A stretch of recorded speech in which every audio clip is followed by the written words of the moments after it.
ایک ہے ایک شخص معین المسیح الدجال، ان دونوں میں فرق ہے۔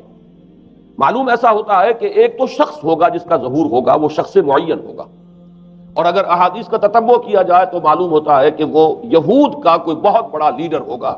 اور آخری زمانے میں قریب قیامت کا جو زمانہ ہے، قرب قیامت کا، اس میں جو بڑی عظیم جنگیں ہونے والی ہیں، ان میں جب یہودیوں اور مسلمانوں کا مقابلہ ہوگا اور بہت کریٹیکل سٹیج پر وہ مقابلہ پہنچا ہوا ہوگا،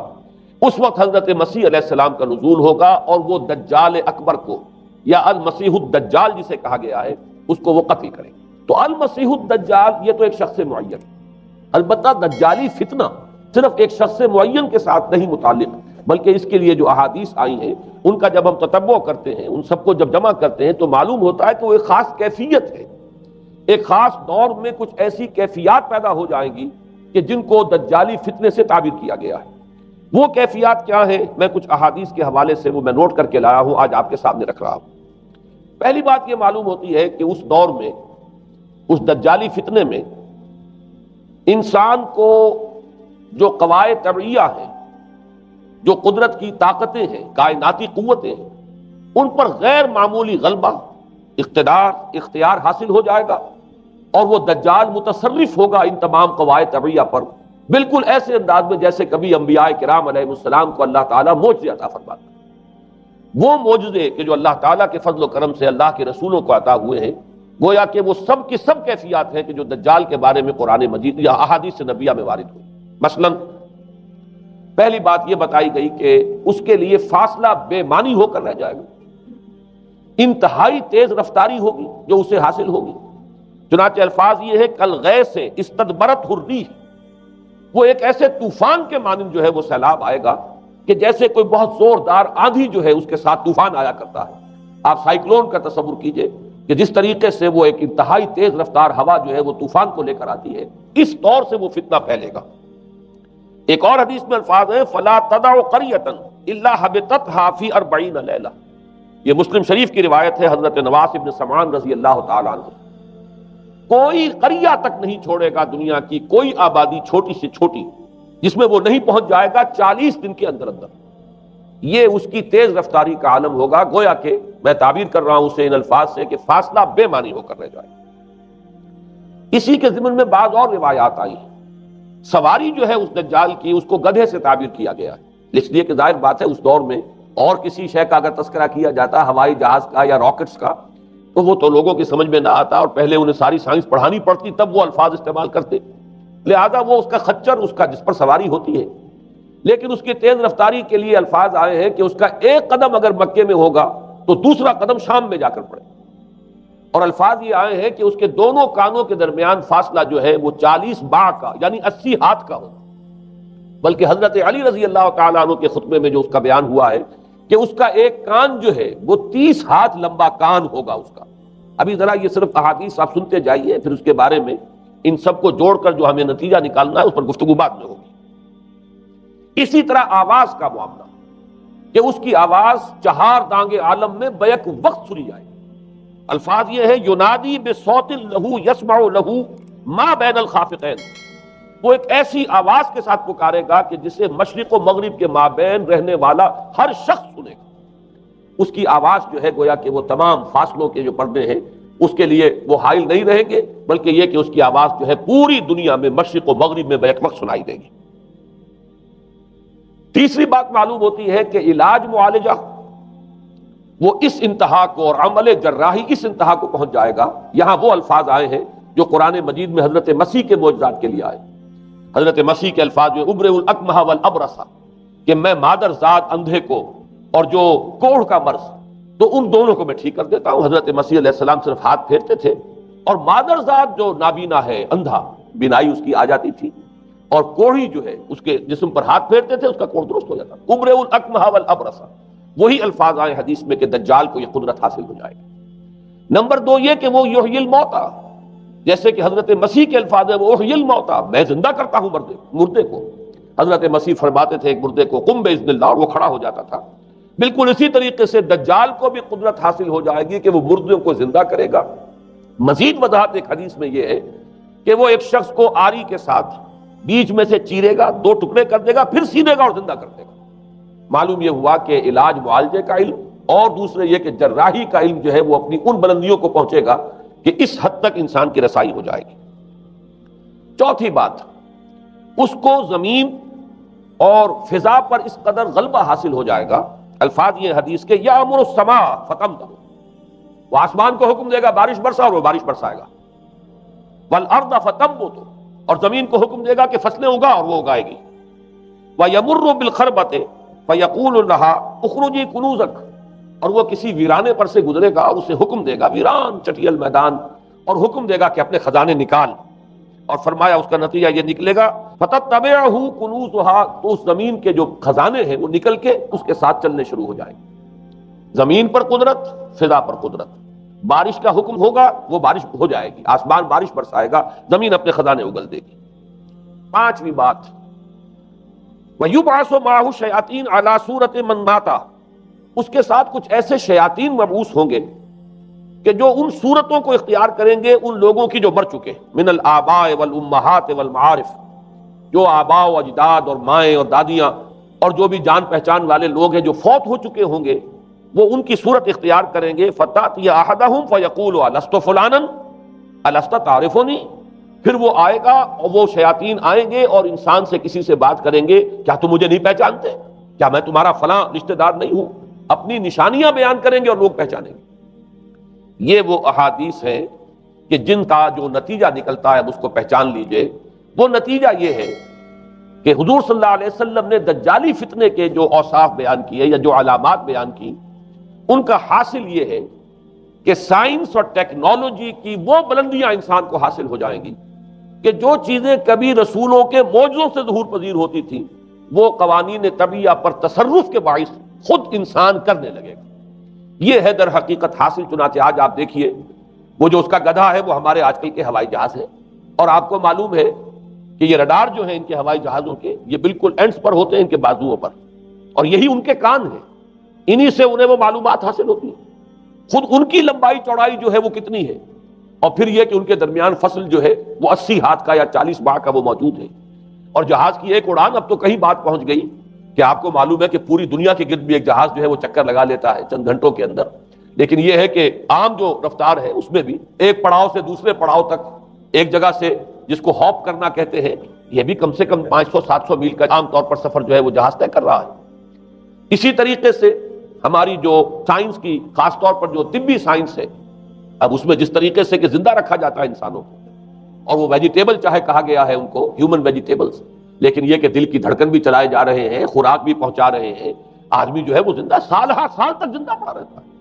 اور یہ کہ سرجری بعض جانوروں پر تو یہ بات ہو چکی ہے کہ کاٹے گئے ہیں اور پھر ان کو سی دیا گیا ہے، جوڑ دیا گیا ہے۔ یہ تمام جو بھی معجزے ہیں اس وقت سائنس دکھا رہی ہے۔ اسی طرح اگر یہ معجزہ دیکھنا ہو کہ زمین لقدق زمین، جہاں کہیں کوئی آثار نہیں تھے کسی ایک پتے تک کے اگنے کے، اگر وہاں لہلہاتے ہوئے آپ کو چمن دیکھنے ہو، تو ویسے سب سے پہلے تو یہ معاملہ ہوا تھا اسرائیل نے جو کر کے دکھایا تھا، لیکن اب تو آپ ابو ظبی چلے جائیے، سعودی عرب میں چلے جائیے۔ سعودی عرب کے اندر حال یہ ہے کہ آپ اگر ہوائی جہاز سے سفر کریں ریاض سے جدہ تک، تو آپ کو جگہ جگہ بڑے سرکولر پیچز نظر آئیں گے جہاز سے، نہایت گرین، اور اس کے اندر جو ہے آرٹیفیشل اریگیشن کے ذریعے سے، اور بہت عمدہ وہاں کاشت ہو رہی ہے، بہت خوبصورت فارمز جو ہیں وہ تمام کے تمام سرکولر پیچز، اس لیے کہ جو اریگیشن ہوتی ہے وہ ان ویلز کے ذریعے سے ہوتی ہے کہ جو ایک سرکل میں چلتے ہیں، اور پانی کی وہ آرٹیفیشل بارش جو ہے وہ ہوتی رہتی ہے۔ باقی یہ کہ فضا سے آرٹیفیشل رین، یہ تو بہت ہی سادہ سی بات ہے کہ فضا کے اندر ایٹماسفیرک کنڈیشنز کو ذرا تبدیل کیا جائے تو بارش آ جاتی ہے۔ اور باقی رہ گیا آواز کا یہاں سے وہاں جانا، وہ تو آواز ہی نہیں، اب تو آپ صورتیں دیکھ رہے ہیں۔ آپ کو نیو یارک میں بیٹھا ہوا خطاب کرے، آپ پوری دنیا کے اندر جہاں چاہیں، وہ آل ورلڈ اینٹینا آپ کے پاس صرف ہونا چاہیے، باقی یہ کہ آپ دنیا کے کسی بھی گوشے میں بیٹھے ہوئے کسی شخص کا خطاب جو وہ سن سکتے ہیں۔ تو معلوم یہ ہوا کہ در حقیقت یہ جو دجالی فتنہ ہے، یہ جس کے اوصاف جو بیان کیے گئے، ابھی میں اس کو لفظ فتنہ سے تعبیر نہیں کر رہا، اسے جس چیز نے فتنہ بنایا وہ ابھی میں آپ سے عرض کروں گا، لیکن یہ جتنے اوصاف حدیث میں آئے، جتنی صفات بیان ہوئی ہیں، جو کوائف وہاں سامنے آ رہے ہیں، ان سب کا حاصل تو ایک لفظ میں یہ ہے کہ سائنٹیفک ڈیولپمنٹ اور ٹیکنالوجیکل ڈیولپمنٹ وہ اس درجے کی ہو جائے گی کہ قواعد طبیعہ پر، فورسز آف دی نیچر پر انسان کو تصرف اور تسلط حاصل ہو جائے گا، اور وہ انہیں استعمال کرے گا، اور اس طریقے سے اس کے اندر وہ ساری کی ساری کیفیات جیسے کہ آج ہم دیکھ رہے ہیں اپنی نگاہوں کے سامنے وہ پیدا ہو جائے گی۔ اب سوال یہ ہے کہ اس شے کو فتنہ کس چیز نے بنایا؟ یہ بات سمجھ لیجیے، جہاں تک سائنسی ترقی کا تعلق ہے، تکنیکی ترقی کا تعلق ہے، یہ چیزیں فی الاصل فتنہ نہیں ہے، یہ تو وہ علمہ آدم الاسماء کلہا کا ظہور ہے۔ اللہ تعالیٰ نے ازل میں حضرت آدم علیہ السلام کو جو صلاحیت عطا فرما دی تھی، یہ ایکسفولیشن ہے اس کا ظہور ہے۔ جیسے کہ آم کی گٹھلی میں آم کا درخت ہے، لیکن ظاہر بات ہے کہ اس کو درخت بننے میں وقت لگتا ہے، پہلے وہ 2 پتے نکلتے ہیں، پھر وہ بڑھتا ہے معاملہ، کئی سال میں جا کر وہ درخت جو ہے وہ جوان ہوگا، وہ پھل دے گا۔ اسی طریقے سے یوں سمجھیے کہ بالقوہ وہ علم حضرت آدم علیہ السلام کو دے دیا گیا، یعنی وہ صلاحیتیں ودیت کر دی گئیں، وہ فیکلٹیز، سمع اور بصر اور فؤاد، دیکھو سنو نتیجہ نکالو اور آگے بڑھو۔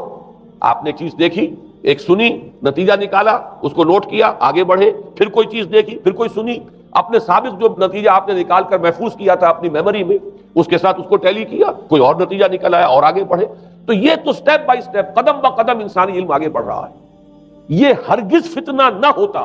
میرے الفاظ پر توجہ کیجئے، اگر اس کے ساتھ متوازن طور پر ایمان اور روحانیت کا ارتقا بھی ہوتا رہتا، اگر اس کے ساتھ اللہ کی معرفت، اللہ کی محبت، آخرت کا ایمان، منزل انسان کی جو ہے وہ آخرت ہے، دنیا نہیں ہے، اگر یہ چیزیں ساتھ کے ساتھ ہوتی تو یہ ہرگز فتنہ نہیں۔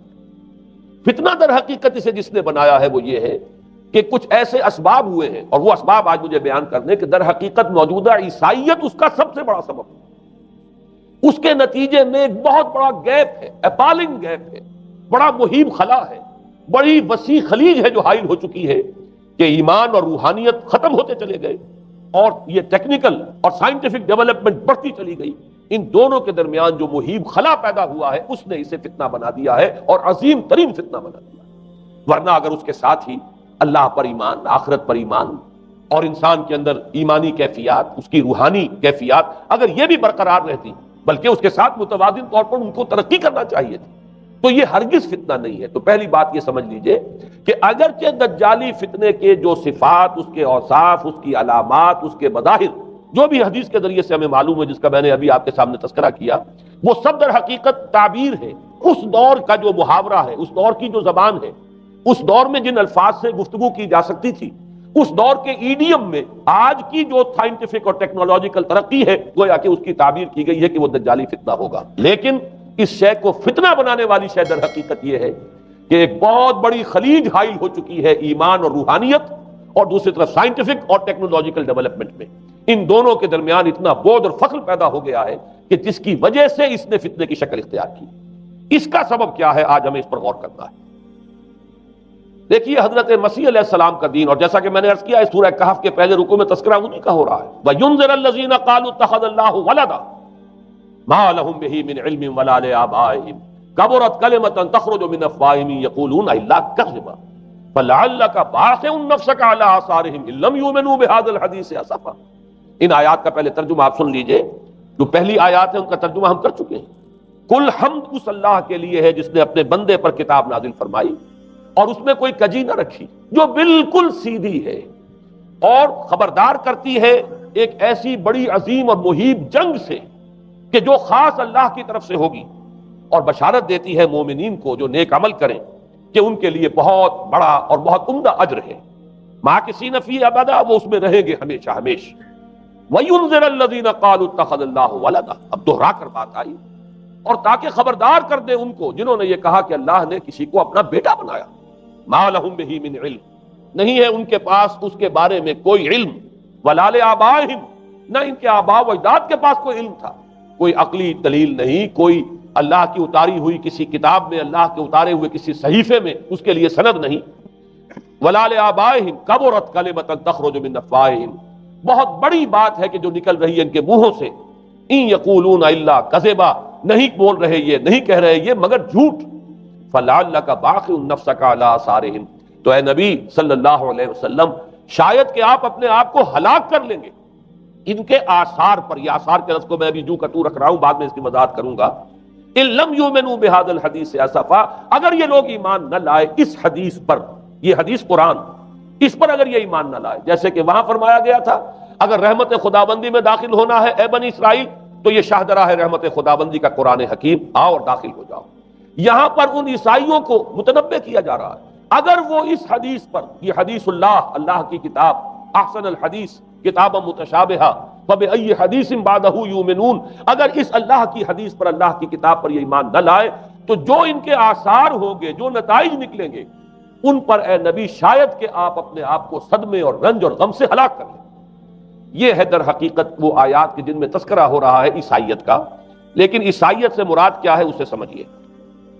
حضرت مسیح علیہ السلام کا دین تو بعین ہی وہی دین تھا جو دین آدم سے لے کر محمد تک صلی اللہ علیہ وسلم وعلیہ الصلاۃ والسلام جتنے انبیاء آئے ہیں ان کے دین میں کوئی فرق نہیں۔ دین توحید وہی ایمان، البتہ شرائع کے اندر، شریعتوں میں کچھ تفصیلی احکام میں فرق ہوا ہے، شریعت موسوی اور شریعت محمدی میں علی صاحب الصلاۃ والسلام تھوڑا تھوڑا فرق ہے، دین ایک ہی ہے۔ شرع لکم من الدین ما وصی بہ نوحا والذی اوحینا الیک وما وصینا بہ ابراہیم وموسیٰ وعیسیٰ، دین میں تو ہم نے وہی شے تمہارے لیے بھی معین کی ہے مسلمانوں، کہ جس کی کہ ہم نے نوح کو وصیت کی تھی اور جس کی کہ ابراہیم کو اور موسیٰ کو اور عیسیٰ کو وصیت کی، دین ایک ہے۔ ان الدین عند اللہ الاسلام، تو دین مسیحی بھی وہی تھا بعین ہی جو دین محمدی ہے اور دین موسوی ہے صلی اللہ علیہ وسلم علیہ الصلوۃ والسلام۔ البتہ حادثہ جو نہایت عظیم پیش آیا ہے وہ یہ ہے کہ ساؤل اس کا نام تھا پہلے، جس نے کہ اپنی زندگی میں حضرت مسیح علیہ السلام جب تک موجود تھے دنیا میں شدید انہیں تکلیفیں پہنچائیں، شدید ایذائیں پہنچائیں، ان کی مخالفت پر کمر بستہ رہا، لیکن اس کے بعد جب انہیں اٹھا لیا گیا، یا عیسائیوں کے عقیدے کے مطابق وہ سولی دیے گئے، اور اس کے بعد ان کا عقیدہ بھی یہ ہے کہ سولی پانے کے بعد پھر وہ زندہ ہو کر آسمان پر چلے گئے، جبکہ ہم یہ سمجھتے ہیں اور ہمارا ایمان ہے کہ انہیں سولی دی نہیں گئی، بلکہ انہیں تو پہلے ہی اٹھا لیا گیا تھا، ان کی جگہ کوئی اور ہے۔ انجیل برنباس نے یہ بات بالکل واضح کر دی کہ در حقیقت وہی حواریین میں سے جس نے کہ غداری کی تھی اور پکڑوایا تھا، مخبری کی تھی، وہی ہے جس کی شکل بنا دی گئی تھی حضرت مسیح علیہ السلام کے جیسی مانند، اور وہ شخص ہے کہ جو سولی چڑھا ہے۔ بہرحال عیسائیت اس وقت کی جو اس کا عقیدہ ہے اور جو ہمارا عقیدہ اور ایمان ہے، ان دونوں کی روح سے حضرت مسیح علیہ السلام آسمان پر اٹھا لیے گئے۔ اس کے بعد اس نے دین مسیحی میں نقب لگانے کے لیے، جو دین مسیح اصل دین اسلام تھا، اس کو کرپٹ کرنے کے لیے، ڈسرپٹ کرنے کے لیے، اس میں نقب لگانے کے لیے اس نے اپنے ایک مکاشفے کا ذکر کیا کہ میں آ رہا تھا سفر میں کہ مجھے حضرت مسیح نظر آئے ہیں آسمانوں میں، اور انہوں نے مجھے کہا ہے کہ اے ساؤل تو مجھے کیوں ستاتا ہے، اور تو اب فلاں جگہ جا اور میرے نام سے نبوت کر۔ اس کے بعد اس نے لبادہ اوڑھا عیسائیت کا، اور اس نے آ کر جس طرح عبداللہ ابن سبا نے محمد الرسول اللہ صلی اللہ علیہ وسلم کے دین میں نقب لگائی، اسی طریقے سے اس شخص نے دین مسیحی میں نقب لگائی۔ فرق یہ ہے کہ دین محمدی صلی اللہ علیہ وسلم، کیونکہ یہ آخری دین تھا، اب کوئی اور رسول آنے والا نہیں تھا، اللہ تعالیٰ کی طرف سے اس دین کو، اس شریعت کو ایک پروٹیکشن حاصل ہے، لہذا ایک جزو کی حد تک گمراہی جو ہے پھیل سکی، کل پر محیط نہیں ہوئی۔ لیکن بدقسمتی سے دین مسیحی کے بارے میں یہ ہوا کہ کچھ عرصے تک تو کشمکش رہی ہے، اصل دین مسیحی پر بھی جو کاربند لوگ تھے اور جو اس کے اوپر مستقیم رہے وہ قائم کچھ عرصے تک رہے ہیں، لیکن ہوتے ہوتے تقریباً اس دور تک آ کر جب کہ حضور کی بعثت ہوئی ہے، اصل دین مسیحی کے ماننے والے تقریباً ختم ہو چکے تھے، شاذ لوگ رہ گئے تھے، اور ان میں بھی یہ جرت نہیں تھی کہ اپنے اصل دین کا وہ اظہار کر سکے، بلکہ ہوتے ہوتے ان 600 سالوں کے اندر یہ ہوا کہ وہی پالزم جو ہے در حقیقت اس نے ہی مسیحیت کی شکل اختیار کری۔ یہ پالزم جو ہے یہ ہے در حقیقت، یوں سمجھیے کہ ادیان عالم کی تاریخ میں سب سے زیادہ گمراہ کن مذہب، جس کا رد عمل پیدا ہوا ہے یورپ میں، جس نے کہ اس دجالی فتنے کی شکل اختیار کی ہے۔ میں یہ چاہتا ہوں کہ اس کے ضمن میں چند باتیں آج آپ کے سامنے رکھوں۔ پال نے جو دین مسیحی میں یا دین اسلام میں جو صحیح دین ہے اللہ کا، اس میں 3 تبدیلیاں بنیادی کی۔ سب سے پہلا تو وہی جو قرآن کہہ رہا ہے، الذین قالوا اتخذ اللہ ولدا، مسیح کو، حضرت مسیح علی نبینا علیہ الصلوۃ والسلام، انہیں خدا کا بیٹا قرار دیا گیا۔ اور اس میں بھی نوٹ کیجئے، بیٹے کے لیے عربی زبان میں 2 لفظ ہیں، ابن اور ولد۔ ابن کا لفظ ذو معنیین ہے، 2 معنی ہے اس کے، ابن بیٹے کو بھی کہتے ہیں، اور ابن کا کوئی معنوی تعلق بھی ہو سکتا ہے، صرف بیٹا نہیں۔ ابن السبیل مسافر کو کہتے ہیں، راستے کا بیٹا، یعنی چونکہ راستے کے ساتھ اس کا ایک تعلق ہے، راستہ چل رہا ہے، وہ تو ابن السبیل ہے۔ ابن الوقت، وقت کا بیٹا، وہ وقت کا بیٹا اس معنی میں نہیں ہے، بلکہ یہ ہے کہ جو ہر وقت جو ہے حالات کے مطابق گرگٹ کی طرح اپنا رنگ بدلتا چلا جائے، چلو تم ادھر کو ہوا ہو جدھر کی، وہ ابن الوقت ہے۔ تو ابن الوقت، اسی طریقے سے جو میں نے دوسری مثال دی ہے، ان کو اگر آپ سامنے رکھیں گے تو معلوم یہ ہوا کہ ابن کے تو دونوں معنی ہو سکتے ہیں، لیکن ولد یہ بالکل مخصوص ہے، اولاد کے معنی میں ولد، یہ تو گویا کہ صلبی اولاد. اور عیسائیت وہ ہے مذہب کہ جس نے کہ بدترین شرک کی صورت اختیار کی ہے، اور ان کے ہاں عقیدے میں یہ الفاظ ہیں کہ مسیح اللہ کا، خدا کا صلبی بیٹا ہے، تاکہ کوئی شک نہ رہ جائے کہ کوئی اور نسبت ہے جسے ابن سے تعبیر کیا گیا، کوئی اور تعلق ہے جس کے لیے یہ لفظ اختیار کیا گیا. صلبی کا لفظ استعمال کیا گیا ہے کہ یہ خدا کا صلبی بیٹا ہے. اور یوں سمجھیے اب اس کا جو نتیجہ نکلا کہ بیٹا اگر کسی کا ہے تو ظاہر بات ہے کہ وہ ہم جنس ہے، ہم نوع ہے اپنے باپ کا. انسان کا بیٹا انسان ہوگا، سید زادہ جو ہے سید کا بیٹا سید ہوگا، مغل کا بیٹا مغل ہوگا، گھوڑے کا بیٹا گھوڑا ہوگا، گدھے کا بیٹا گدھا ہوگا. معلوم یہ ہوا کہ بعین ہی جو کچھ باپ ہوتا ہے وہی بیٹا ہوتا ہے. لہذا اس لفظ نے در حقیقت شرک کی بدترین صورت اختیار کی کہ بالکل اللہ کے برابر، اللہ کا ہم نوع. گویا کہ بدترین شرک جو ہے شرک فی الذات ہے، اور شرک فی الذات کی بدترین صورت یہ ہے کہ جو عیسائیت میں آئی ہے کہ حضرت مسیح علیہ السلام کو اللہ کا صلبی بیٹا قرار دیا گیا. اب اس کے نتیجے میں چونکہ ظاہر بات ہے کہ آخر بائبل بھی موجود تھی، اس بائبل کو ایک دم کیسے ختم کر دیتا سینٹ پال کہیں یا بہرحال میں تو لفظ سینٹ اس کے ساتھ استعمال نہیں کرنا چاہتا، لیکن چونکہ ہمیں یہ ہدایت ہے قرآن مجید کی بھی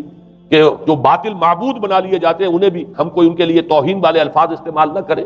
لہذا میں یہ لفظ استعمال کر رہا ہوں، ورنہ جی تو چاہتا ہے کہ کوئی اور لفظ اس کے لیے استعمال کیا جائے. لیکن جو بھی اس وقت دنیا میں اس کا معروف نام ہے پال، سینٹ پال، تو اس نے چونکہ ظاہر بات ہے کہ پوری بائبل کو کیسے ختم کر دیتا، ایک دم تورات کو کیسے ختم کر دیتا. تورات تو آج تک چلی آ رہی ہے بائبل کے ساتھ ملی ہوئی، the old testament, the new testament, یہ دونوں مل کر بائبل بنتی ہے. لہذا اب گورکھ دھندا بنانا پڑا انہیں، وہ تسلیس والا گورکھ دھندا، 3 میں 1 1 میں 3، توحید بھی ہے تسلیس بھی ہے، 3 میں 1 1 میں 3. اور یہ وہ شے ہے کہ جس نے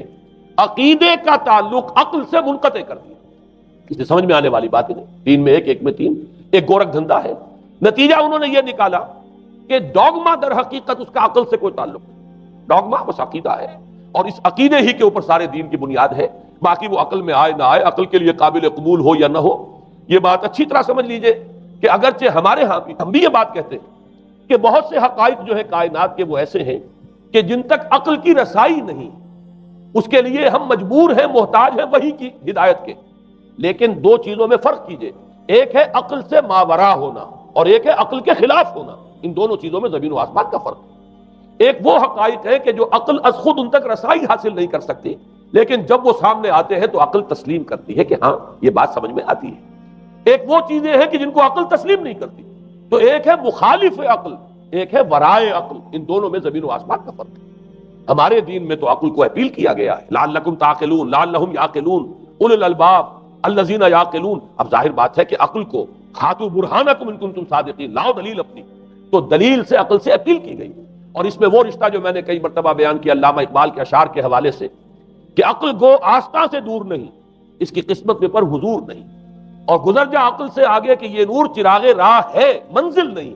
منزل تک تو عقل نہیں پہنچائے گی لیکن راستہ تو دکھاتی ہے. اور جب کہ وحی کی روشنی سامنے آتی ہے تو عقل اس کی تصدیق کرتی ہے. یہ ہے ہمارا موقف اور یہ ہے عقلی معقول موقف. لیکن عیسائیت نے، بلکہ کہنا چاہیے پالزم نے، مجھے یہاں پر لفظ عیسائیت اب استعمال کرنا نہیں چاہیے اس لیے کہ حضرت عیسیٰ سے اب اس کی نسبت نہیں رہی.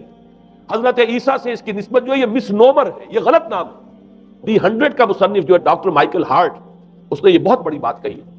اس نے کہا در حقیقت موجودہ جو عیسائیت ہے اسے پالزم کہنا چاہیے.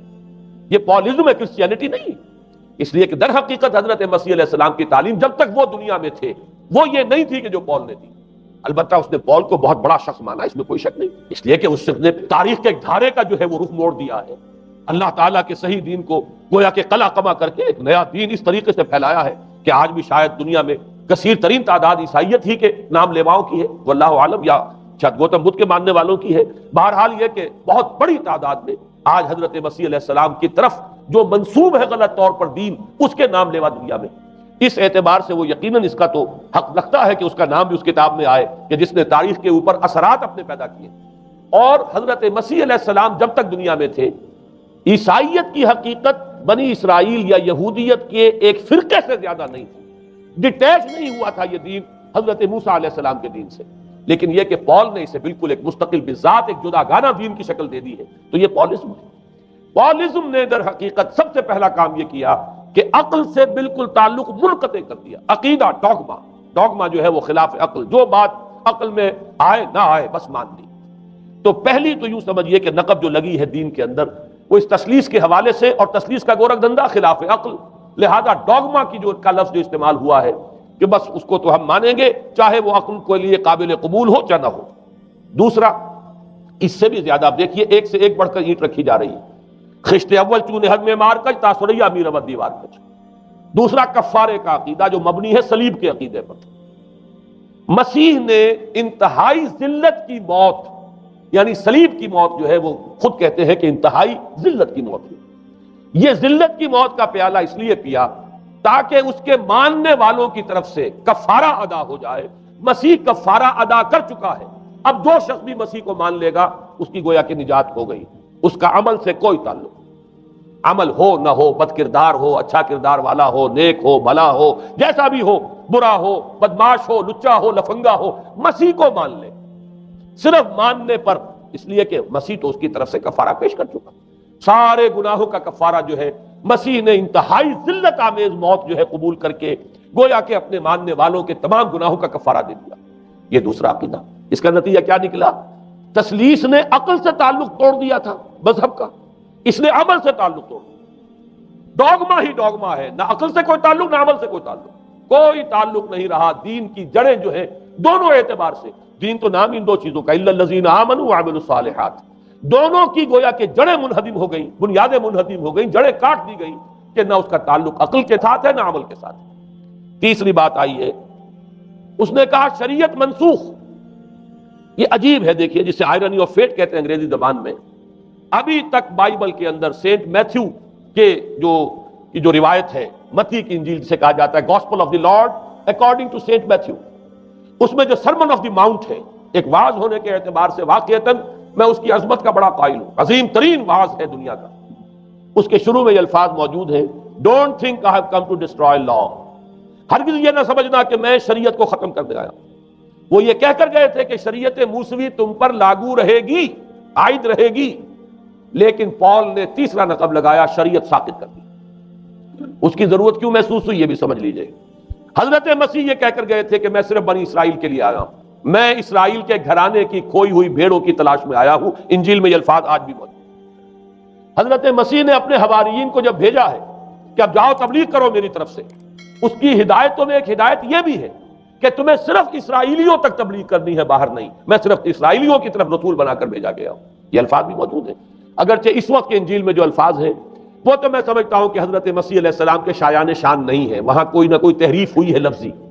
اس لیے کہ وہاں تشبیہ یہ دی گئی ہے کہ کوئی اپنے بچے کے حصے کی روٹی جو ہے کتے کے آگے نہیں ڈالتا۔ گویا کہ جینٹائلز جو ہیں، غیر بنی اسرائیلی، انہیں اس جملے کی روح سے انہیں کتوں سے تشبیہ دی جا رہی ہے کہ میرے پاس میرے بچوں کے حصے کی روٹی ہے، میرے بچے ہیں اسرائیلی، میری روٹی جو ہے یہ جو میرے پاس ہے وہ اسرائیلیوں کے لیے ہے، کوئی اپنے بچوں کے حصے کی روٹی کتے کو نہیں کھلاتا۔ یہ جملہ تو میں سمجھتا ہوں حضرت مسیح کا نہیں ہو سکتا، لیکن یہ ہدایت کہ تمہیں تبلیغ صرف اسرائیلیوں میں کرنی ہے، یہ قرآن مجید کی روح سے ثابت ہے، اس لیے کہ قرآن بھی یہ کہتا ہے کہ رسولاً الی بنی اسرائیل، حضرت مسیح علیہ السلام رسول بنا کر بھیجے گئے تھے بنی اسرائیل کی طرف، اس لیے کہ وہ یوں سمجھیے کہ جسے ہمارے ہاں عام اصطلاحات میں علماء کہا کرتے ہیں تاج و تخت ختم نبوت، وہ تاج و تخت ختم نبوت تو ابھی منتظر تھا محمد الرسول اللہ صلی اللہ علیہ وسلم کی آمد کا، کہ وہی آئیں گے تو انہی کی بعثت ہوگی پوری نوع انسانی کی طرف۔ آپ سے پہلے کسی رسول کی بعثت پوری نوع انسانی کی طرف نہیں ہوئی بشمول حضرت مسیح علیہ السلام۔ ہر جو ہے رسول جو آیا ہے آپ سے پہلے اپنی اپنی قوموں کی طرف آیا ہے، لیکن اس پال نے کیا کیا؟ پہلے تو یہ اصول توڑا، ہم اس دین مسیحی کی یا جو پالزم ہے اس کی اب تبلیغ کریں گے غیر اسرائیلیوں میں بھی۔ وہاں انہیں دقت پیش آئی، شریعت موسوی بڑی بھاری شریعت ہے، اب وہ بھاری شریعت جو ہے اس کو قبول کرنا تو لوگوں کے لیے آسان نہیں ہے۔ انہوں نے یہ کیا کہ یہ شریعت تم پر ساقط، شریعت کا بوجھ تم پر نہیں، برڈن آف لا یہ تمہارے لیے نہیں ہے۔ اور میں یہاں مثال دے دینا چاہتا ہوں، بین ہی تاریخ نے اپنے آپ کو دہرایا ہے۔ عبداللہ ابن سبا نے جو فتنہ شروع کیا تھا ہمارے ہاں، ہماری تاریخ میں جو اس کے اثرات پھر پیدا ہوئے ہیں، ان میں سے ایک جو ہے وہ شکل وہ اسماعیلیت والی ہے،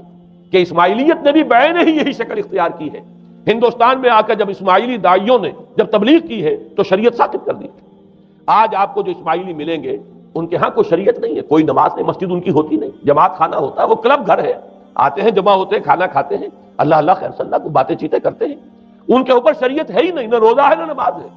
اور بعین ہی وہی جو اختیارات میں ابھی آپ کو بتاؤں گا کہ جو پوپ کے ہیں وہی ان کے امام حاضر کے اختیارات ہیں۔ بہرحال تیسری نقب جو میں نے عرض کیا آپ سے وہ یہ تھی کہ شریعت منسوخ، اس کا نتیجہ کیا نکلا؟ اب دیکھیے ذرا غور کیجئے، ایک بہت بڑا خلا پیدا ہو گیا۔ وہ خلا کون پر کرے گا؟ شریعت کے بارے میں سارے اختیارات اب پوپ کو حاصل ہیں۔ وہ جس چیز کو چاہے حلال کر دے، جس چیز کو چاہے حرام کر دے، جس چیز کو چاہے قرار دے دے کہ یہ ممنوع ہے، جس چیز کی چاہے اجازت دے دے۔ اس لیے کہ اب شریعت تو رہی نہیں، خلا ہے، اس میں سوالات تو پیدا ہوں گے، یہ کام کیا جائے یا نہ کیا جائے، کون کرے گا؟ تو جب شریعت ختم ہوئی تو سارا اختیار پوپ کے ہاتھ میں آ گیا ہے۔ یہ میں بعد میں ذرا اور تفصیل سے بتاؤں گا کہ کیسے کیسے اختیارات پھر مذہبی طبقے کے ہاتھ میں آئے ہیں۔ اس کے نتیجے میں تاریخ انسانی میں ورسٹ فارم آف تھیوکریسی پیدا ہوئی۔ تھیوکریسی کسے کہتے ہیں؟ جو آج کی اصطلاح میں گالی، تھیوکریسی۔ قائد اعظم کے جملے آپ نے کئی پڑھے ہوں گے، اسلام میں کوئی تھیوکریسی نہیں، مذہبی طبقے کی حکومت نہیں ہے اسلام میں، اور 100% درست ہے۔ تھیوکریسی کہتے ہیں ایک مذہبی حلقے کی، مذہبی طبقے کی حکومت، اس کے ہاتھ میں اختیارات آ گئے۔ اور قرآن مجید میں اسی وجہ سے ان کے اوپر الزام لگایا گیا، اتخذوا احبارهم ورهبانهم اربابا من دون اللہ، انہوں نے اپنے علماء اور صوفیوں کو اللہ کے سوا اپنے معبود بنا لیا۔ حضرت عدی ابن حاتم رضی اللہ تعالیٰ عنہ جب ایمان لائے، یہ حاتم طائی جو مشہور ہے سخاوت میں، ان کے بیٹے ہیں، قبیلہ طے سے ان کا تعلق ہے، حاتم طائی تو طے سے ہے، ان کے بیٹے عدی ہیں، یہ عیسائی تھے۔ یہ جب ایمان لائے اور پھر انہوں نے قرآن پڑھا تو انہیں ایک اشکال ہوا کہ قرآن مجید میں تو ہم پر الزام لگایا گیا ہے کہ اتخذوا احبارهم ورهبانهم اربابا من دون اللہ۔ تو عرض کیا انہوں نے، ڈرتے ڈرتے عرض کیا ہوگا حضور کی خدمت میں کہ حضور یہ بات تو کچھ درست نہیں معلوم ہوتی، ہم نے تو کبھی اپنے علماء اور رہبان کو خدا نہیں سمجھا۔ وہ اس مغالطے میں تھے کہ جب تک سجدہ نہ کیا جائے چاہے خدا نہیں مانا گیا۔ حضور نے پوچھا کیا ایسا نہیں ہے کہ جس چیز کو وہ حلال کہتے تم حلال مان لیتے ہو، جس چیز کو حرام کہتے ہیں حرام مان لیتے ہو؟ جی ہاں یہ تو ہے، یہی تو فرمایا اربابا من دون اللہ ہے۔ تحلیل و تحریم کا اختیار صرف اللہ کے ہاتھ ہے، یا اللہ کے نمائندے کی حیثیت سے اس کے رسول کے پاس ہے جس کو وحی آتی ہے، اس کے بعد کسی کو اختیار نہیں ہے۔ اجتہاد کر سکتا ہے لیکن اجتہاد کے لیے دلیل دینی ہوگی، نص سے، کتاب اللہ سے کوئی دلیل لاؤ، سنت رسول اللہ سے کوئی دلیل لاؤ، استنباط کرو، عقل سے بات کرو، لیکن یہ ہے کہ تحلیل و تحریم یہ خدائی اختیار ہے، اللہ کے ہاتھ میں اس کا اختیار ہے، اور اللہ کے نمائندے کی حیثیت سے زیادہ یہ اللہ کے رسولوں کے ہاتھ میں اختیار آتا ہے، اس کے علاوہ کسی کے لیے، کسی اور کے لیے یہ مان لیا گیا تبھی تو ان کو خدا بنا لیا گیا۔ اسی معنی میں آج کی جمہوریت جو ہے وہ بدترین شرک ہے کہ یہاں یہ تسلیم کیا جاتا ہے کہ ساورنٹی جو ہے وہ عوام کی ہے، ساورنٹی آف دی پیپل۔ کیا معنی ہے کہ عوام کے نمائندے جو چاہیں قانون بنا دیں، جس چیز کو چاہیں حلال ٹھہرائیں، جس چیز کو چاہیں حرام ٹھہرائیں، ان کے پاس حلت و حرمت کے جو پورے اختیارات ہیں ان کے پاس آ گئے۔ یہی تو خدائی مقام ہے، خدا کا مقام دے دیا گیا، اس سے بڑا شرک کیا ہوگا؟ در حقیقت حاکمیت غیر اللہ اس دور کا سب سے بڑا شرک۔ تو وہاں یہ حق جو ہے دے دیا گیا علماء کے ایک طبقے کو، پوپ کو، تو گویا کہ تاریخ انسانی کی بدترین تھیوکریسی، بدترین مذہبی استبدادی حکومت قائم ہوئی ہے یورپ میں۔ اس کے حوالے سے میں کچھ تاریخی حوالے بھی اب آپ کے سامنے رکھوں۔ دیکھیے جب تک پال نے یہ کام شروع کیا ہے تو تقریباً 3 صدیوں تک تو یہ صرف ایک مذہبی تبلیغ کا کام ہوا ہے۔ انہوں نے کوششیں کی، محنتیں کی، پیغام پہنچایا، اور جیسا کہ میں عرض کر چکا ہوں اس وقت تک گڈمٹ تھے، پال کے ماننے والے بھی تھے اور حضرت مسیح کے جو اصل صحابہ تھے جو ان کے حواریین تھے ان کے ماننے والے بھی تھے، لہذا کشمکش ان کے اندر بھی چل رہی تھی۔ لیکن ظاہر بات ہے کہ حضرت مسیح کے اصل حواریین وہ تو اول تو یہ کہ اپنی گفتگو رکھ رہے تھے محدود بنی اسرائیل تک، نمبر 2 یہ کہ انہوں نے تو شریعت کو ساقط نہیں مانا۔ جنگل کی آگ کی طرح جو مسیحیت پھیلی ہے وہ پالزم والی مسیحیت، اس لیے کہ اس میں تو کوئی شریعت کا کوئی بوجھ نہیں، کوئی حلال نہیں، کوئی حرام نہیں، کوئی نماز نہیں، کوئی روزہ نہیں، لہذا یہ تیزی کے ساتھ پھیلی۔ اور 300 برس تک تو ایک کشمکش جو ہے جاری رہی، انہوں نے تبلیغیں کی، مصائب جھیلے، کشمکش اندر بھی چلی باہر بھی چلی۔ لیکن اس کے بعد قیصر روم کانسٹنٹائن، قسطنطین جسے کہتے ہیں، جس کا یہ قسطنطنیہ ہے، کانسٹنٹائن، اس نے یہ محسوس کیا بالکل اکبر کی طرح، جیسے اکبر نے محسوس کیا تھا کہ میری مملکت کے اندر یہ مذہبی تصادم جو ہے یہ سب سے بڑی یوں سمجھیے کہ انسٹیبلٹی کا سبب ہے، لہذا ان تمام مذہبوں کو ایک ہاون دستے میں ڈال کے کوٹ پیس کر ایک بناؤ۔ وہ جو دین اکبری یا دین الہی جو اس نے کیا تھا اس سیاسی مصلحت کی وجہ سے کہ یہ ہندو مسلم تصادم اور دوسرے مذاہب کا ٹکراؤ جو ہے وہ ہندوستان کو ایک سیاسی وحدت اور ایک اپنی سیاسی عظمت کی طرف پیش قدمی کرنے کا جو راستہ ہے اختیار کرنے سے روکتا ہے، لہذا یہ کام کیا جائے۔ یہی قسطنطین نے کیا۔ اس نے جب دیکھا بڑی کشمکش چل رہی ہے، اس نے خود عیسائیت اختیار کر لی۔ عیسائیت کون سی اختیار کی؟ پالیزم والی۔ ظاہر بات ہے اس کے لیے بھی اصل عیسائیت اختیار کرنا جو ہے مشکل تھا، پالیزم والی۔ اور اس کے بعد یہ اب اسٹیٹ کی جو مشینری تھی، جو طاقت تھا، جو دباؤ تھا، اس کے حوالے سے اب یہ مسیحیت جو ہے پورے رومن امپائر کے اندر اب یہ بڑی تیزی کے ساتھ، جس کو کہنا چاہیے، اس کا ایک نظام قائم ہوا، اور جو مذہبی طبقہ تھا اس کا اقتدار مستحکم ہو۔ اس کے باوجود 200 برس اور گزرے۔ یونان چونکہ بہت بڑا مرکز تھا علم کا، فلسفے کا، سائنس کا، حکمت کا، آپ کو معلوم ہے یہ تمام ارسطو ہو، افلاطون ہو، یہ سب یونان کے ہیں، ارشمیدس ہو، یہ تمام کے تمام جو بھی ہے، تو سائنس اور فلسفہ دونوں اس کا گہوارہ یونان تھا۔ یونانی حکماء اعتراض کرتے تھے، لہذا سن 529 اس کو نوٹ کر لیجیے۔ جسٹینین ایک قیصر تھا، اب قسطنطین کے 200 برس بعد، اس نے اپنی پوری مملکت میں فلسفہ اور سائنس کی تعلیم حرام قرار دی۔ کوئی نہ فلسفہ پڑھ سکے گا نہ سائنس، جو فلسفہ پڑھے گا اس کو مرتد قرار دے دیا جائے گا اور زندہ آگ میں جلا دیا جائے گا۔ انکوزیشن کورٹس قائم ہوئی، وہ صرف مذہبی عدالتیں اس لیے قائم ہوتی تھی کہ جس کے بارے میں معلوم ہو جائے کہ یہ فلسفہ پڑھتا ہے یا یہ سائنس پڑھتا ہے، اس لیے کہ فلسفہ اور سائنس دونوں جڑ کاٹتے ہیں اس ڈوگما کی۔ وہ ڈوگما جو پالیزم والا ڈوگما ہے، اس کی جڑ کھودنے والی ہیں دونوں چیزیں، اور چونکہ وہ دونوں عقل کو اپیل کرتی ہیں، یہ ڈوگما عقل کے متضاد ہے، لہذا مذہب کا تحفظ اسی طرح ہو سکتا ہے کہ اب ان دونوں کو بالکل ممنوع قرار دے دیا جائے۔ یوں سمجھیے کہ تقریباً 1000 برس تک یورپ میں، چونکہ سب سے بڑی امپائر یہی تھی، یورپ میں فلسفہ اور حکمت اور یہ سائنس کی تعلیم ممنوع رہی۔ یہ ہے در حقیقت سب سے پہلا کام جو جسٹینین نے کیا 529 میں۔ اس کے بعد آگے چل کر پوپ کا جو اقتدار ہے وہ اتنا زبردست بنا ہے، پوپ کو اختیار حاصل ہو گیا، جس چیز کو چاہے وہ قانون کا درجہ دے دے، اس لیے کہ شریعت تو ہے نہیں، خلا پوپ کون کرے گا؟ پوپ کو کرے گا۔ پوپ کو اختیار حاصل ہو گیا، وہ جس کے گناہ چاہے معاف کر دے۔ اب دیکھیے اگرچہ ویسے تو گناہ پہلے ہی معاف ہو گئے کہ جس نے مسیح کو مان لیا گناہ تو معاف ہو گئے اگلے پچھلے سب، لیکن یہ کہ پھر بھی ایک خلش رہ جاتی ہے انسان کے دل میں، چونکہ ایک اخلاقی حص انسان کے اندر اللہ نے پیدا کی ہوئی ہے۔ جب کوئی شخص کرتا ہے، کوئی بدکاری کرتا ہے، کوئی چوری کرتا ہے، ڈاکہ ڈالتا ہے، تو وہ جو ایک کانشنس ہے، وہ جو پرک کرتا ہے، اس کو بھی ختم کرنے کے لیے اگر پوپ یا کارڈینل یا اس کے کسی نمائندے کے سامنے جا کر اعتراف گناہ کر لو اور کچھ اس کی مٹھی گرم کرو، کچھ ہدیہ پیش کرو، تو توبہ نامہ، معافی نامہ تمہیں دے دیا جائے گا، اور وہ جو چیز ہے وہ تمہارے لیے سند ہے کہ کوئی تم سے باز پرس تمہارے گناہ کی نہیں ہو سکتی۔ پھر ان کی قیمتیں تھیں، ان کے لیے بڑی بڑی جو ہے ہدیے مقرر کیے گئے تھے۔ تیسری چیز، بائبل کا اول تو یہ کہ مفہوم جو ہے وہ کوئی سند نہیں ہے، اس لیے کہ بائبل ہانٹ کر رہی تھی نا، اولڈ ٹیسٹمنٹ بھی ہے، یہ حضرت مسیح کی یہ 4 انجیلیں بھی ہیں، یہ تعلیم کچھ اور ہے، لہذا بائبل جو ہے وہ سند نہیں ہے، سند پوپ کا جو ہے فرمان وہ سند۔ بائبل کی شرح کرنے کی، بائبل کی طرف سے کوئی دلیل لانے کی کسی کو کوئی حق حاصل نہیں۔ یہ جبر تھا، یہ تشدد تھا یورپ میں، یہ وہ دور تھا جبکہ اسلام پھیل رہا تھا۔ میں نے اس لیے آپ سے کہا تھا، نوٹ کرایا آپ کو، 529 میں جسٹینین کا یہ فرمان ہے، 571 میں حضور کی ولادت ہو رہی ہے، وہی صدی ہے، اور 630 کے آس پاس، بلکہ 629 کے آس پاس سلطنت روما کے ساتھ مسلمانوں کا ٹکراؤ شروع ہوا۔ تو یہ تاریخی ان کو ریلیشن جو ہے ذہن میں رکھیے۔ جس وقت مسلمان آئے اور 200-300 برس جو ان کے عروج کے ہیں، اس وقت آپ کو معلوم ہے کہ تقریباً 6 صدیاں ہو چکی تھی کہ یورپ بالکل جس کو کہا جاتا ہے ڈارک ایجز، انتہائی تاریکی، مذہبی جبر اور استبداد، اس کے سوا کچھ نہیں، اور وہ ملاؤں کی حکومت جسے آپ کہیں گے، جسے آج کل کی اصطلاح میں کہا جائے گا، وہ جس کو چاہے جو چاہے سزا دے دے، پوپ کو اختیار حاصل ہے۔ کسی کے بارے میں ذرا جیسے بعض اوقات خبریں سچی ہیں یا جھوٹی، لیکن میں مثال دے رہا ہوں، جیسے خبریں آتی رہی ہیں ایران کے بارے میں کہ کہیں اگر معلوم ہو گیا ہے تو پاسداران انقلاب پہنچے اور سمری ٹرائل اور فوراً ختم کیا آدمی کو۔ اس قسم سے انکوزیشن رپورٹس جو ہیں وہ کورٹس وہاں قائم ہوئی، اور یوں سمجھیے کہ لاکھوں افراد تحت کیے گئے، زندہ جلائے گئے۔ لیکن اس کے بعد جب عالم اسلام میں وہ روشنی پھیلی، اور خاص طور پر بنو عباس کے زمانے میں،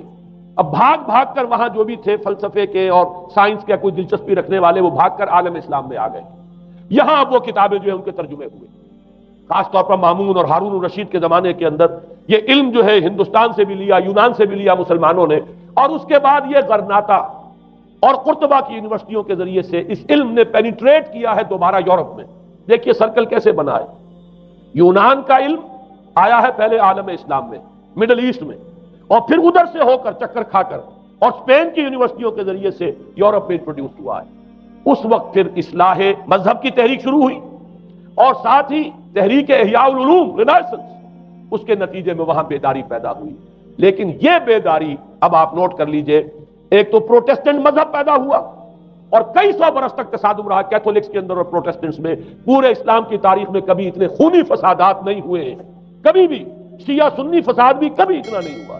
جتنا کہ کئی سو برس تک رومن کیتھولکس اور پروٹیسٹنٹس کے مابین یورپ میں ہوتا رہا۔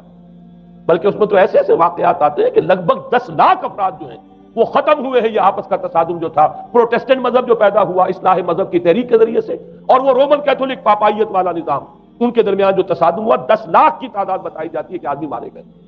بلکہ فرانس کا ایک شہر ہے، وہاں تو 19 دن تک مسلسل قتل عام کیا گیا پروٹیسٹنٹس کا،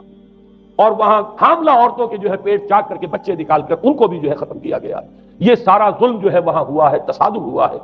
اس کے نتیجے میں آپ خود سوچئے کہ کس قدر نفرت پیدا ہوئی عوام کے اندر مذہب سے۔ اس کے ساتھ ہی اب وہ علم شروع ہوا، سائنس شروع ہوئی۔ لہذا علم اور سائنس دونوں کی جڑ میں مذہب سے شدید نفرت پیدا ہوئی۔ یہ ہے وہ سبب کہ جس نے یہاں سے راستے علیحدہ کر دیے۔ اور مذہب چونکہ جبر کرتا ہے، مذہب چونکہ عقل کے اوپر بیڑیاں بٹھاتا ہے، پہرے بٹھاتا ہے، بیڑیاں ڈالتا ہے، اور مذہب چونکہ تشدد کرتا ہے، لہذا مذہب کے خلاف ایک نفرت، ایک ریئیکشن، یہ ہے اس ساری سائنسی ارتقاء اور سائنٹیفک اور ٹیکنالوجیکل جو ڈیولپمنٹ ہوئی ہے، اس کی جڑ میں مذہب سے نفرت جو ہے اس کے بیج بو دیے گئے۔ اور یہ 200-250-300 سال میں اب یہ جو تناور درخت بن کر آیا ہے کہ ایک طرف سائنس کی ترقی، ٹیکنالوجی کی ترقی آسمان کو چھو رہی ہے۔ آج انسان چاند کے اوپر تو انسان کے قدم جو ہے پہنچ چکے ہیں، اور آپ کا ایک راکٹ جو ہے وہ پورے تمام سیارے جو ہیں ہمارے سولر سسٹم کے ہیں ان سب کا چکر لگا کر، اور وہ اس سے باہر چلا گیا ہے، خلا کے اندر کہاں گیا کچھ پتا نہیں۔ لیکن یہ کہ تقریباً یوں سمجھیے کہ سن 77 کا چلا ہوا وہ، اور 12 برس تک اس نے سفر طے کیا ہے، کم سے کم سولر سسٹم کا جو ہے اس نے پورا جو ہے احاطہ کیا۔ اور جو میں نے آپ کو وہ احادیث سنائی، ان کے حوالے سے بات کیا سمجھ میں آئی کہ یہ سائنٹیفک، ساری کی ساری سائنٹیفک ڈیولپمنٹ، یہ ٹیکنالوجیکل ڈیولپمنٹ، لیکن چونکہ اس کے ساتھ مذہب کا انکار ہے، خدا پر ایمان نہیں ہے، آخرت کا یقین نہیں ہے، روح کا گویا کہ انکار، روحانیت تو بہت دور کی بات ہے، روح کا بھی انکار۔ نتیجہ یہ ہے کہ ان دونوں چیزوں کے مابین وہ گیپ، جسے میں نے کہا تھا ایپالنگ گیپ، ایک بہت بڑا گیپ ہے جو پیدا ہو چکا ہے۔ اب میں حدیث آپ کو سنا رہا ہوں، بخاری شریف میں جو روایت ہے، حضور نے فرمایا کہ دجال کے ماتھے پر لکھا ہوا ہوگا کافارا، کفر۔ الفاظ یہ ہے انہو مکتوب بین عینیہ کافارا، علیحدہ علیحدہ، یقرأہ کل مومن کاتب او غیر کاتب،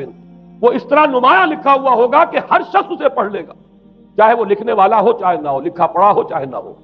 یعنی اس تہذیب کی پیشانی پر کفر لکھا ہوا، مذہب سے دشمنی، مذہب سے بغض، مذہب سے دوری، مذہب کی ہر چیز کی نفی۔ آج جو ایک ورلڈ سیویلائزیشن ہے، ایک عالمی تہذیب ہے جس کا کہ غلبہ ہے ہمارے اس پورے گلوب پر، اس میں 3 چیزوں کے مقابلے میں 3 چیزوں کی اہمیت ہے۔ خدا کی اہمیت نہیں ہے، ہوگا، ہم انکار بھی نہیں کرتے، لیکن ہم جانتے بھی نہیں کہ ہے کہ نہیں۔ ہاں، اہمیت کائنات کی، غور کرو، کائنات کے قوانین کو سمجھو، ایکسپلائٹ کرو، قوت جو ہے نیچر کی قوت اس کو مسخر کرو، اس کو استعمال کرو، ہوگا خدا، ہے یا نہیں ہے چھوڑو اس بحث کو۔ اصل اہمیت جو ہے وہ کائنات۔ اسی طرح اصل اہمیت اس جسم کی ہے، مادے کی ہے، روح ہوگی کوئی شے ہمیں نہیں پتا، نہ ہم دیکھ سکتے ہیں، نہ ہم اسے چھو سکتے ہیں، نہ چکھ سکتے ہیں، ہوگی، لیکن یہ کہ اصل جو ہے اہمیت وہ مادے کی اور جسم کی، اس کی فکر کرو۔ اسی طریقے سے حیات دنیاوی، اصل سے حیات دنیاوی، اس کو بناؤ، سنوارو، بہتر سے بہتر زندگی گزارو، ویلفیئر سٹیٹ ہو، بہت ہی عمدہ ماحول ہو، اور ہر چیز کو، لیکن حیات اخروی ہوگی، اب تو آرام سے گزرتی ہے، آخرت کی خبر خدا جانتا ہے یا نہیں ہے، اس سے ہمیں کوئی بحث نہیں۔ 3 چیزوں کے مقابلے میں 3 چیزوں کی اہمیت، یا یوں کہیے کہ 3 چیزوں کے مقابلے میں مقابل کی 3 چیزوں کو بالکل غیر اہم، اس کی طرف کو توجہ ہی نہیں۔ توجہ کا ارتکاز کائنات پر ہے، ذات باری تعالیٰ پر ہے۔ ذات و صفات باری تعالیٰ ایک صرف علمی موضوع ہے، اصل توجہ کی شے کائنات ہے۔ روح ہوگی کوئی شے، اصل شے جسم ہے اور مادہ ہے۔ حیات اخروی ہمیں نہیں پتا، کسی نے واپس آ کر خبر نہیں دی مرنے کے بعد، لہذا ہم نہیں کہہ سکتے ہے کہ نہیں ہے۔ البتہ یہ کہ حیات دنیا بھی تو ہے، اس کو مضبوطی کے ساتھ تھامو، اس کو بہتر بناؤ۔ توجہ کا اصل ارتکاز حیات دنیاوی پر۔ یہ ہے وہ گلوبل سویلائزیشن جو در حقیقت یورپ سے ابری، اور یورپ سے ابری ہے، اس کی بنیاد میں مذہب کی دشمنی موجود تھی۔ جو رد عمل تھا در حقیقت اس پاپائیت کے نظام کا، جو پولزم کے ذریعے سے دنیا میں قائم ہوا، یہ وجہ ہے۔ اور آج انسان جہاں کھڑا ہے، غور کیجئے، انتہائی ہولناک جنگ جو ہے وہ اس کے سر پر ایک خطرے کے طور پر مسلط ہے۔ دو جنگیں اس ایک صدی میں ایسی ہو چکی ہیں جنہیں اپنے ورلڈ وار 1 اور ورلڈ وار 2 اتنے بڑے پیمانے پر قتل و غارت دنیا میں پہلے کبھی نہیں ہوئی، اس لیے کہ پہلے فوجوں کی جنگیں ہوتی تھی، آبادیوں پر جا کر کہیں کوئی قتل عام ہو گیا ورنہ یہ کہ قبضہ لیا۔ پہلے وہ کسی اور کی ریت ہے، اب کسی اور کی ریت ہو گئی۔ آیا بابر آیا، اس نے پانی پت کے میدان کے اندر ابراہیم لودھی کو شکست دے دی، دلی میں آ کر اس نے کسی کا خون نہیں بہایا، بس وہ آ کے تخت پر قابل ہو گئے۔ کہیں کہیں ہوئے ہیں فتنے یا پھر عذاب الہی آتے رہے ہیں کہ رسولوں کے انکار کی سزا کے طور پر قوم نسیہ منسیہ کی گئی ہے، لیکن جنگیں جو دنیا میں ہوتی تھی، وہ جنگوں کا معاملہ جو ہے وہ اس نوعیت کا ہوتا تھا، وہ فوجوں کے درمیان ٹکراؤ ہوتا تھا، میدان جنگ میں کشتوں کے پشتے لگتے تھے، لیکن اس کے بعد نہیں ہو گیا، کہیں کسی نے بہت غصہ نکال دیا۔ لیکن اس صدی میں اب جو جنگیں ہوئی ہیں اس سے تو ملک کے ملک تحس نحس ہوئے، آبادیاں ختم ہوئی، اور جو تیسری جنگ ہوگی یہ جان لیجئے، آخر انسان کب تک اسے ٹالے گا؟ رشیا کے بارے میں یہ سمجھنا کہ وہ پیچھے ہٹ گیا ہے، پسپائی اختیار کر لی، اس نے بہت بڑی حماقت ہے۔ وہ در حقیقت اب ڈپلومیسی کی راہ سے سپریمیسی چاہتا ہے، لہذا تصادم تو ہو کر رہنا۔ مولانا مناظر حسن گیلانی رحمۃ اللہ علیہ کے خیالات جو ہیں وہ مجھے اس سورہ کہف کے ابتدائی آیات کے ضمن میں مجھے ان سے اتفاق ہے، اور بہت سی چیزیں ان سے ماخوذ ہیں۔ اسی طریقے سے جو حدیث اب میں آپ کو بتا رہا ہوں،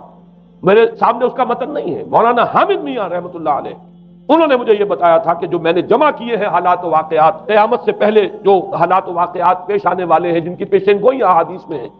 ان سے معلوم ہوتا ہے کہ ایک بہت بڑی خوفناک جنگ ہوگی، اتنی بڑی خوفناک جنگ، اور ان کے الفاظ یہ ہے کہ اس میں دونوں فریق جو ہوں گے ان میں بڑی تعداد عیسائیوں کی ہوگی، ادھر بھی ادھر بھی، ایک طرف البتہ عیسائیوں کے ساتھ مسلمان بھی ہوں گے، یہودی بھی ہوں گے، اور دوسری طرف خالص عیسائی طاقت ہوگی، اور ان کے درمیان اتنی خوفناک جنگ ہوگی۔ الفاظ ان کے یہ ہیں اس حدیث کے جو انہوں نے مجھے بتائے کہ ایک پرندہ سینکڑوں میل تک پرواز کرے گا اور اسے سوائے لاشوں کے اور کچھ نظر نہیں۔ آپ تصور کیجئے اگر ایٹمک وار ہو جاتی تو یہی ہوگا، تہس نہس ہو جائے گا، وہاں ختم ہو کر رہ جائے گی۔ اور یہ چیز جو ہے یہ بہرحال یہ جتنا کچھ پائل اپ کیا گیا ہے، یہ ڈسٹرکٹیو فورس، سائنس کی یوں سمجھیے کہ معراج اب یہی ہے۔ اب تو سٹار وارز کی باتیں ہو رہی ہیں کہ صرف زمین پر نہیں، باہر بھی یہ جنگیں ہمیں لڑنی پڑیں گی، لیکن یہ کہ اس کا کیا حل ہوگا۔ امریکہ میں ایک پکچر تیار کی گئی تھی، دی ڈے آفٹر غالباً اس کا نام ہے، اس میں ایک نقشہ دکھایا گیا ہے اس قدر ہولناک کہ یہ 100 اونچی منزلہ عمارتیں جو ہے یہ ایسے جیسے کہ کچے گھروندے ہوتے ہیں، ایسے وہ پگھل کر رہ جائیں گی، اور یوں سمجھیے کہ انسان جو ان کے اندر ہوں گے، ایک ایک منزل کے اندر، ایک ایک ایسی 100 منزلہ عمارت کے اندر ہزاروں آدمی ہوتے ہیں، جیسے کہ کوئی ایسی کالونی ہو کوئی ان کی چیونٹیوں کی، اور اس پوری کالونی کو آپ اپنے پاؤں سے مسل دیں، ایسے انسانوں کا حال ہو اگر وہ جنگ ہو جاتی جس کا نقشہ کھینچا گیا ہے۔ یہ ہے در حقیقت وہ بات کہ جو مولانا مناظر حسن گیلانی فرما رہے ہیں ان آیات مبارکہ میں، وَيُنذِرَ الَّذِينَ قَالُوا اتَّخَذَ اللَّهُ وَلَدًا، تاکہ خبردار کر دے یہ قرآن ان لوگوں کو جنہوں نے کہا ہے کہ اللہ نے بیٹا بنایا، بدترین شرک کا جنہوں نے ارتکاب کیا، اور اسی ولدیت مسیح کے عقیدے سے وہ ساری کرپشن جو ہے دین خداوندی کی، دین مسیح کی اصل جو دین تھا اس کی جو ہوئی ہے، اور اس کے نتیجے میں آج نوع انسانی وہاں کھڑی ہے۔ اسی لیے آیت نمبر 2 میں فرمایا وَيُنذِرَ باسن شدید من لدن، تاکہ خبردار کر دے ایک بہت بڑی جنگ سے۔ ہمارے اکثر مفسرین نے یہاں پہ ایک بہت بڑا عذاب کہہ کر جو ہے وہ گزر گئے، لیکن واحد یہ لفظ ہے قرآن مجید کا یہ مقام ہے جہاں لفظ باس آیا، اور مولانا مناظر حسن گیلانی نے بحث کی، باس تو جنگ کو کہتے ہیں، قرآن مجید میں جہاں بھی یہ لفظ آیا جنگ کو کہتے ہیں۔ تو ایک بہت بڑی ہولناک جنگ جس کے لیے فرمایا من لدن ہو، یہ تمہارے اپنے پیمانوں پر نہیں آئے گی، یہ تمہارے حساب کتاب میں نہیں آ سکتا جو ڈسٹرکشن ہوگی، جیسے کہ آپ علم لدنی کہتے ہیں، ایک علم وہ ہے جو جانے بوجھے طریقے سے حاصل کیا جاتا ہے، ایک علم لدنی ہے جو خاص اللہ تعالیٰ اپنے کسی بندے کو عطا فرما دے۔ اس جنگ کی جو ہلاکت خیزی ہے وہ تمہارے حساب کتاب میں آنے والی نہیں ہے۔ لِيُنذِرَ بَأْسًا شَدِيدًا مِّن لَّدُنْهُ وَيُبَشِّرَ الْمُؤْمِنِينَ الَّذِينَ يَعْمَلُونَ الصَّالِحَاتِ أَنَّ لَهُمْ أَجْرًا حَسَنًا مَّاكِثِينَ فِيهِ أَبَدًا۔ البتہ اللہ تعالیٰ بچائے گا اپنے اہل ایمان بندوں کو جو نیک عمل پر بھی قائم۔ اب میں وہ حدیثیں آپ کو سنا دوں، میں نے پہلے بخاری کی حدیث آپ کو سنا دی کہ اس پورے فتنے کے معلوم ہوگا کہ اس کی دونوں آنکھوں کے مابین کافارا لکھا ہوا ہے کفر، گویا کہ یہ سمبل ہے، یہ علم ہے، یہ علامت ہے اس جدید موجودہ تہذیب کی کفر، الحاد، مادہ پرستی، خدا کا انکار، آخرت کا انکار، روح کے وجود کا انکار۔ اس کے بعد فرمایا، یہ ابو داؤد کی روایت ہے، فواللہ، تو خدا کی قسم وہ وقت جب آئے گا، ان الرجل لیاتی ہے وہو یحسب انہ مومن، ایک شخص حاضر ہوگا اس کے پاس، دجال کے پاس، اور وہ شخص اپنے آپ کو مومن سمجھتا ہوگا کہ مومن ہے، فَيَتَّبِعُهُ بِمَا يُبْعَثُ بِهِ الشُّبْهَاتِ، لیکن جو شبہات اس فتنے کی وجہ سے اس کے اندر پیدا ہو جائیں گے، اس کی وجہ سے وہ بھی اسی کی پیروی کرے گا۔ آج آپ عالم اسلام کا نقشہ دیکھ لیجیے، ذہنوں کے اندر جو شبہات ہیں، ایمان کے بارے میں یقین کی کیفیت کتنوں کو حاصل ہے، وہی ساری ہماری بھی ویلیوز ہیں، وہی مادی تہذیب جو ہے، آج ہم بھی اسی کے پیروکار ہیں، سمجھتے ہیں اپنے آپ کو مسلمان، سمجھتے ہیں مومن، لیکن ذرا تجزیہ کیجیے۔ اسی کو میں نے اپنے اس کتابچے میں اسلام کی نشرت ثانیہ میں تفصیل سے واضح کیا کہ در حقیقت رگ و پے میں سرایت کر گئی ہے یہ تہذیب۔ بظاہر جو ہے نظر آتا ہے جیسے روئے ارضی پر، زمین کے اوپر تو آپ کو کہیں اونچائی نظر آ جائے گی، کہیں نیچائی نظر آ جائے گی، کہیں پانی ہے، کہیں خشکی ہے، ذرا اوپر چلے جائیں تو ہوا ہے، ہوا کا غلاف پورے کرۂ ارضی کو اپنے اندر لیے ہوئے۔ یہی حال ہے ہر ملک میں، آپ چلے جائیں نیچے کے لوگوں میں کچھ مذہب ادب نظر آ جائے گا تھوڑا بہت۔ ہندوستان میں بھی اگر کوئی مندروں میں جاتا تو گھٹیا آدمی جاتے ہیں، بیچارے نیچ لوگ جاتے ہیں، بڑا لوگ آدمی کوئی نہیں جاتا۔ ہمارے ہاں بھی جا کے ہوتے ہیں مساجد میں سفارا تو غریب، پردہ رکھتے ہیں اگر کوئی تمہارا تو غریب۔ شہروں میں ایک کاروباری طبقہ ضرور ایسا ہے جو نماز روزے کے ساتھ اس کا ایک شوق ہے، لیکن آپ جا کے دیکھ لیجئے دیہات کے اندر کیا حال ہے۔ تو معلوم یہ ہوا کہ نیچے تو شاید کچھ نہ کچھ فرق ہے، یہ مسلمان ملک ہے، یہ ہندو ملک ہے، یہ فلاں ملک ہے، یہ بدھ مت کا ملک ہے، لیکن اوپر چلے جائیں یعنی ہر ملک کے اوپر جو ایلیٹ ہے، جو اعلیٰ تعلیم یافتہ، جو آپ کی ملٹری اور سول بیوروکریسی ہے ٹاپ کی، وہ تو ایک ہی رنگ میں رگے ہوئے، ان کا لباس وہی، ان کا رہن سہن وہی، ان کا تمدن وہی، نام کا فرق اگر نہ ہو تو پتہ نہیں چلے گا یہ مسلمان ہے کہ ہندو ہے کہ سکھ ہے، پر پتہ چلے گا وی پی سنگھ نام ہے تو پتہ چلے گا کہ ہندو ہے، لیکن یہ کہ باقی اس کی وضاحت، اس کا لباس، اس کا اٹھنا بیٹھنا، آپ کے ہاں یہ تو کچھ عوامی دور میں آ کے کرتا شلوار جو ہے وہ آئی ہے، لیکن وہ بھی اندرون ملک ہوتی ہے، باہر جا کر ہمارے اپنے ان لوگوں کے جو لباس ہوتے ہیں، آپ کو دیکھیے کہاں فرق معلوم ہو جائے گا کہ کون مسلمان ہے اور کون ہندو اور کون پارسی ہے اور کون عیسائی۔ تو معلوم یہ ہوا کہ اوپر ایک ہی گلوبل سیویلائزیشن ہے جس کا دور دورہ ہے، اور اس سیویلائزیشن کے ماتھے پر لکھا ہوا ہے کافارا، اس میں وہ ایمان نہیں ہے، اس میں الحاد ہے، مادہ پرستی ہے، کفر ہے۔ اس میں آخری حدیث جو میں آپ کو سنا رہا ہوں، حضور نے فرمایا آخر من یخرج الیہ النساء، اس فتنے کی طرف پیش قدمی کرنے والا آخری طبقہ ہوگا عورتوں کا، وہ جب اس تہذیب کی طرف لپکیں گے، یہ طبقہ جب آگے بڑھے گا، یہ جو ہمارے ہاں بھی جلوس نکلتے ہیں، شریعت کا مذاق اڑانے والے جلوس، اسلامی احکام کی نفی کرنے والے جلوس نکلتے ہیں، اور ان کے جس طریقے سے ڈسپلے ہوتا ہے اخبارات کے اندر، جتنا ان کے لیے اعزاز ہے، جتنی ان کے لیے یہاں پر تکریم ہے ہمارے معاشرے کے اندر، اس کو پیش نظر رکھیے۔ آخر من یخرج الیہ النساء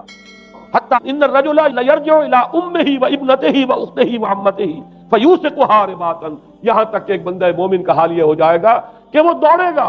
اور کوشش کرے گا اپنی ماں کو، بیٹی کو، بہن کو، پھپھی کو باندھ کر رکھے کہ وہ نکل نہ جائے۔ یہ حال ہو جائے گا کسی شخص کا۔ آج کتنے لوگ بے بس ہو چکے ہیں، اب وہ باندھ کر رکھنے والے بھی گویا کہ ہتھیار ڈال چکے، ورنہ یہ کہ ایک دور تھا کہ کچھ نہ کچھ باندھ کر رکھنے والے تو تھے، لیکن اب تو آزادی کی صورت آئی ہے تو باندھ کر رکھنے والے جو ہے وہ ہار مان چکے۔ اب تو آپ دیکھیں گے اچھے بھلے نظر یہ آتا ہے، داڑھی رکھی ہوئی ہے، خود جو ہے وہ مذہبی مزاج کے ہیں، لیکن بالکل بے پردہ کو خاتون جو ہے این ان کے اسکوٹر کے پیچھے بیٹھی ہوئی یا ان کے کار کے اندر ان کی برابر کی سیٹ کے اوپر بیٹھی ہوئی جا رہی ہے۔ بے پردگی، یہ اباحیت، ہمارے اخبارات کا جو حال ہے اس کو دیکھیے۔ خدا کے لیے یہ رنگین صفحات بند کرو، لیکن مجال ہے جو کسی کے کان پر جوں تک نہیں ہوئی۔ لہذا حدیث کے الفاظ نوٹ کیجئے، آخر من یخرج الیہ النساء، اس فتنے کی طرف پیش قدمی کرنے میں آخری طبقہ جو ہوگا وہ خواتین کا ہوگا۔ حتی ان الرجل لیرجع الی امہ و ابنتہ و اختہ و عمتہ، یہاں تک کہ آدمی دوڑے گا، پکڑے گا اپنی ماں کو، اپنی بیٹی کو، اپنی بہن کو، اپنی پھپھی کو، اور اسے باندھ کے ہی کوشش کرے گا کہ کہیں وہ اس طریقے سے اس دجالی فتنے کے اندر جو ہے وہ اسی کی پیروی کے اندر گھر سے نہ نکل جائے۔ یہ ہے وہ فتنہ جس کی لپیٹ میں اس وقت پوری دنیا آئی ہے۔ اب نوٹ کیجئے، اس فتنے کے لیے اب میں چند باتیں اور کہہ رہا ہوں۔ لغوی بحث کیا ہے؟ دجال کسے کہتے ہیں؟ یہ بنا ہے لفظ دجل سے۔ دجل اور فریب یہ ہماری زبان میں بھی مستعمل، دجل و فریب۔ دھوکہ دینے والی شے، ملمہ، حقیقت کچھ ہو اوپر کچھ اور پردہ ڈال دیا گیا، یہ دجل ہے، گندم نمائی جو فروشی دجل ہے، فریب ہے۔ اسی کے لیے دوسرا لفظ عربی زبان کا جو قرآن میں کثرت سے آیا وہ غرور ہے، دھوکہ۔ اصل میں یہ دنیا دھوکہ ہے جو حیات اخروی کے لیے ایک پردہ بن کر ہماری آنکھوں پر پڑ گیا ہے۔ میں وہ آیات اب آپ کو